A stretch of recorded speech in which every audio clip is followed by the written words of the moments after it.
sexualidade é parte importante da vida de um casal. E quando ela não acontece de forma natural, é preciso saber por quê. As razões podem ser muitas, entre elas a impotência masculina. Um problema mais comum do que se imagina, já que atinge cerca de 30 milhões de homens só no Brasil. Mas quais as causas? Como tratar? É sobre isso que nós queremos conversar hoje com o urologista Márcio Averbeck. Boa tarde, bem-vindo ao Jornal do Almoço. Cristina. Você pode participar ligando 84010394 ou mandando um tweet para @JRBSTV. Aí está a primeira pergunta. Olá, tudo bem? Eu quero saber por que idade ocorre mais a impotência masculina. Bom, a gente sabe que a impotência pode acontecer em qualquer idade, desde a adolescência até a idade mais, em homens mais velhos. É importante lembrar que acima de 40 anos, a frequência desse problema aumenta. A gente estima que cerca de 50% dos homens que tenham mais de 40 anos e que estejam num relacionamento estável possam se queixar de algum problema de disfunção erétil, seja ele de grau leve, moderado ou severo. Agora, episódios eventuais de impotência são normais, doutor, na vida de um homem? São normais, ainda mais frente ao estilo de vida atual, da correria, do estresse. Esses fatores podem sim influir na performance sexual. Quando buscar ajuda? Quando acontece mais de uma vez. É importante buscar ajuda porque, evidentemente, quando o paciente é mais jovem, pode ter algum problema psicológico associado. Mas a gente tem que investigar fatores de risco para o problema de ereção. E nesse aspecto é importante uma avaliação médica. Aí está a outra pergunta. Me diz uma coisa, quais são as causas da impotência masculina? Causas da impotência, muito bem.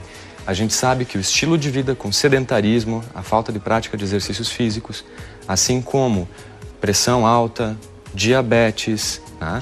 Colesterol alto, tabagismo, uso de drogas, esse consumo excessivo de bebidas alcoólicas, são fatores que predispõem ao problema de ereção. E podem ser efeitos colaterais de outras doenças? Podem, com certeza. Como, por exemplo, a pressão alta. O indivíduo toma remédio para pressão alta. O próprio medicamento tem como efeito colateral, em determinadas circunstâncias, o problema da ereção. Isso não significa que o paciente deve parar de tomar o medicamento, porque a própria pressão alta pode também causar a ereção. Mas nesses casos é importante que o paciente consulte com o seu médico e, quem sabe, troque o medicamento. Nós temos um telespectador ao telefone. Boa tarde, qual é a sua dúvida? Boa tarde. A minha dúvida é, eu tenho uma doença chamada mielite transversa e eu sinto dificuldade em manter a ereção quando consigo tê-la. Gostaria de saber se existe tratamento ou não. Existe tratamento, sim. Nesse caso, pode existir algum fator de doença neurológica associada, né? E a gente sabe que os medicamentos, tanto via oral quanto os injetáveis, são extremamente efetivos. Há cerca de 15 anos atrás, a gente não tinha um medicamento como a gente tem hoje. Eles representam atualmente uma revolução.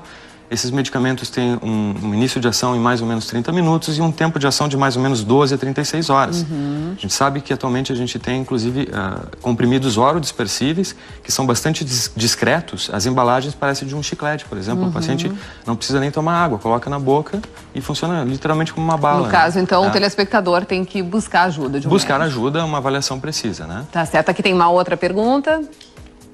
Olá, tudo bem? Eu queria saber se é comum um jovem sofrer de impotência sexual masculina. O jovem. É muito comum. A adolescência é uma fase de muitos, digamos assim, enfrentamentos. Então, nesse estágio, os fatores psicológicos são bastante evidentes. Como, por exemplo, o estresse, depressão, o ansiedade. Medo de não agradar a parceira, de repente? Isso mesmo. A impotência dá medo, mas a recíproca também é verdadeira, né? O medo causa impotência sexual, porque vai de encontro ao fenômeno normal da ereção, que é o relaxamento da musculatura no pênis, que faz o aumento do pênis, né? Então, é importante que esse paciente procure uma ajuda, porque quando a ansiedade está presente, isso pode se transformar numa bola de neve. Isso é um círculo vicioso e o paciente pode ficar cada vez pior. A pergunta seguinte era sobre o estresse. O estresse pode causar impotência, doutor? Cristina, em até 70% dos pacientes que se apresentam no consultório com queixa de disfunção erétil, a gente consegue identificar, sim, um fator de estresse. Pode ser um problema de relacionamento, um problema no trabalho, até dificuldades financeiras. Isso tudo influi com a sexualidade, com certeza.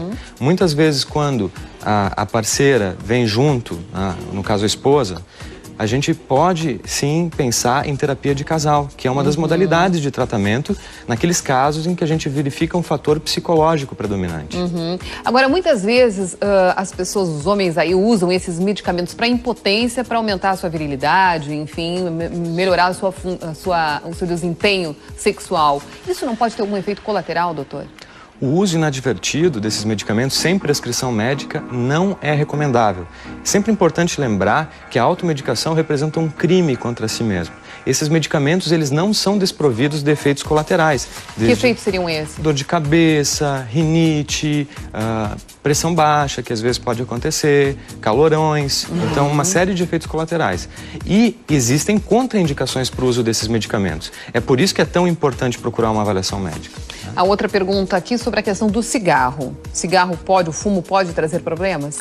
O fumo é sim um dos fatores que podem causar impotência sexual, independente de qualquer outra coisa.